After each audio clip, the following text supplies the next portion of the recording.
Dove vai? Foo jëm? Vado a mangiare. Damay lekki.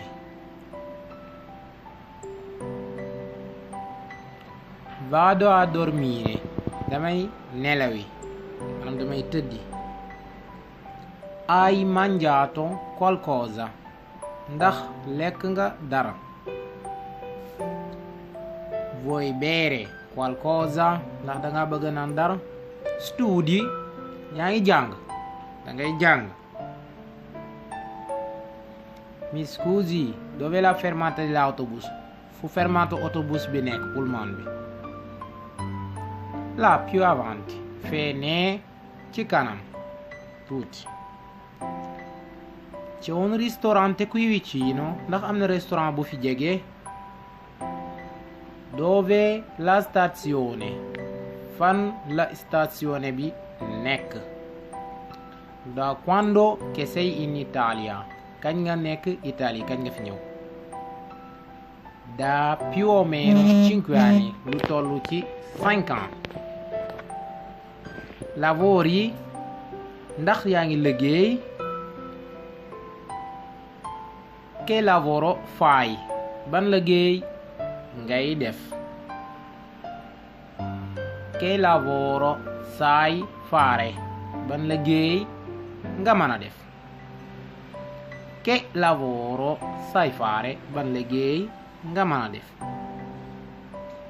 Muratore, maçon, falegname, menuisier de bois, pittore, peinturekat,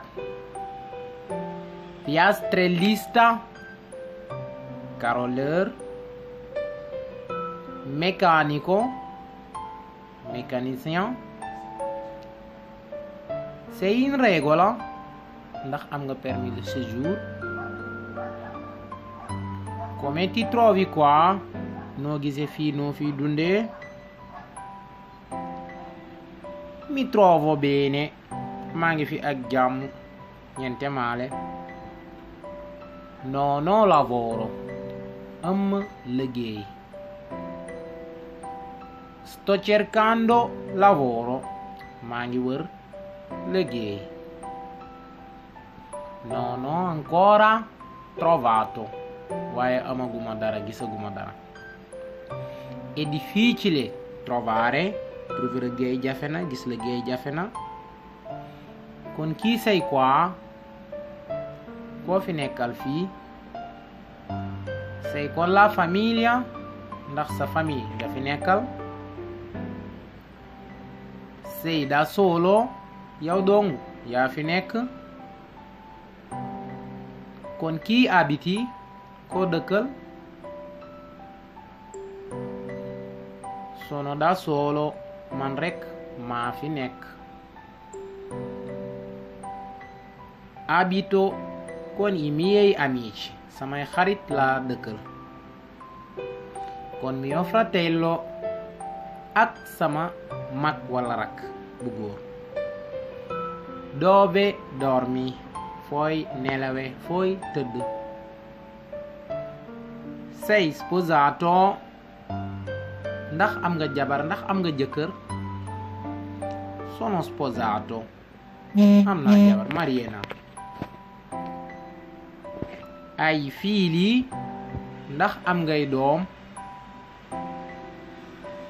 Ho un figlio. Am naa doom bu góor. Una figlia. Doom bu jigéen.